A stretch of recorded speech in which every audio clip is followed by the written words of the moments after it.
¿Sabías que más allá de la historia oficial hay una corriente subterránea que siempre ha resistido al poder dominante? Hoy te contaremos cómo la contracultura y el underground comparten raíces profundas de rebeldía, transformación y crítica radical al sistema. Cuando hablamos de contracultura y underground, no estamos hablando de modas pasajeras o simples movimientos juveniles. La contracultura es ese movimiento rebelde de los años 60, también conocido como hippismo. En realidad es parte de una historia mucho más larga. No fue algo que surgió de la nada, si bien fue un momento de entusiasmo underground, hace parte de una corriente cultural súper antigua, que viene desde la sociedad chamánica y que siempre ha estado ahí, como un río subterráneo, corriendo por fuera de lo oficial. ¿Y qué buscaba esta contracultura? Básicamente, desconfiaba de que los gobiernos o la ciencia tuvieran todas las respuestas. En lugar de eso, apostaba por mirar hacia adentro, el cuerpo, las emociones, la experiencia personal, y hacia afuera, a lo grande, la naturaleza, lo común, lo que compartimos. Pero esta contracultura no nació de la nada, se incubó en espacios alternativos, invisibles para el poder. Es ahí donde entra el concepto de underground, que literalmente significa subterráneo. El underground es el lugar simbólico y real donde se gestan nuevas formas de pensar, crear y vivir. En galerías clandestinas, conciertos marginales, publicaciones independientes, comunas alternativas o simplemente en conversaciones entre inconformes. Allí no solo se critican las reglas sociales, sino que se inventan nuevas formas de existencia. Por eso, contracultura y underground están íntimamente ligados. Uno representa el contenido, la rebelión, el otro, el espacio donde esa rebelión nace y se desarrolla. Como lo dice Peñuela, el underground es esa corriente paralela a la historia oficial que no busca el poder, sino resignificar la vida cotidiana. ¿Qué diferencias encontramos entre contracultura y underground? Temporalidad histórica. El underground es una tradición del pensamiento heterodoxo que ha corrido de forma paralela y subterránea al eje histórico ortodoxo de las sociedades occidentales. Desde las sociedades chamánicas prehistóricas hasta la actualidad, la contracultura se entiende como el movimiento juvenil de los años 60, más conocido como el hippismo.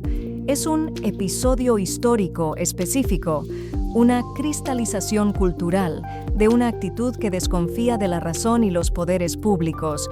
Enfoque. El underground prioriza la vida sobre el pensamiento y la forma correcta de vida sobre el pensamiento correcto. Se centra en la transformación de nosotros mismos antes de intentar transformar la sociedad. La contracultura. Busca el saber como una competencia práctica más que el conocimiento científico que busca la verdad objetiva. Valora el feeling, sentimiento y el contacto físico por encima del lenguaje verbal y racional para la comunicación. Por ejemplo, un grupo de personas busca una manera de vivir de forma más auténtica y plena. Persona con mentalidad underground. Sugiere que la autenticidad y la plenitud se encuentran en la forma correcta de vida y en la transformación de nosotros mismos. Persona con mentalidad de la contracultura. Insistiría en que la autenticidad proviene de las experiencias vividas en el aquí y ahora. Crítica social. El underground critica la preferencia del sistema ortodoxo por los derechos de propiedad sobre los personales, las necesidades tecnológicas sobre las humanas o el esfuerzo sobre el goce. La contracultura critica la alienación no solo en la producción y el consumo, sino también en conceptos como la revolución, el trabajo, el estudio y la técnica. Por ejemplo, alguien se siente atrapado en un sistema social que le exige largas jornadas de trabajo, acumulación material y conformismo. Persona con mentalidad. Underground. Vería esta situación como la manifestación del control inherente a cualquier sociedad que prioriza el sistema sobre el bienestar personal. Persona con mentalidad de la contracultura vería esta situación como la alienación producida por la sociedad capitalista y la forma de vida adulta. Valores. El underground promueve la solidaridad mundial desde la convicción de una profunda unidad en la naturaleza y la igualdad de todos los seres. La contracultura propone valores horizontales: amistad, amor, contacto, comunicación, afecto, espontaneidad, simplicidad, frente a los valores verticales de la cultura moderna: sumisión, obediencia, caridad. Por ejemplo, la opinión frente a una sociedad obsesionada con el consumo de bienes materiales, el lujo y las jerarquías sociales, donde las relaciones humanas son a menudo distantes y formales. Persona con mentalidad underground buscaría vivir de una manera que refleje la unidad e igualdad de todos, en lugar de buscar el éxito material o el estatus social, y se enfocaría en la solidaridad. Persona con mentalidad de la contracultura rechazaría abiertamente los valores verticales de esta sociedad, como la sumisión o la caridad jerárquica. En su lugar, promovería valores horizontales como la amistad y el amor, valorando el contacto y la espontaneidad en las relaciones humanas por encima de la formalidad. Adoptaría un estilo de vida que reduzca sus necesidades al mínimo. ¿Qué semejanzas encontramos entre la contracultura y el underground? Tanto la contracultura como el underground nacen de una crítica radical a las estructuras que organizan nuestra vida: la familia, la escuela, el trabajo, el ejército. Por ejemplo, en 1968, los estudiantes de la Universidad de Berkeley en Estados Unidos ocuparon el campus exigiendo libertad de expresión. No se trataba solo de una protesta académica. Estaban cuestionando el modelo de universidad como fábrica de obreros calificados para el sistema, tal como denuncia Víctor Peñuela. A su vez, el movimiento underground creaba revistas clandestinas, como The Realist o Oz Magazine, desde donde se burlaban del poder, la religión y la moral tradicional. Ambos movimientos también rechazan la visión científica y tecnocrática del mundo, esa que separa la razón del cuerpo, el individuo del deseo, el hombre de la naturaleza. Frente a esto, proponen una vida más intensa, más sentida, más real.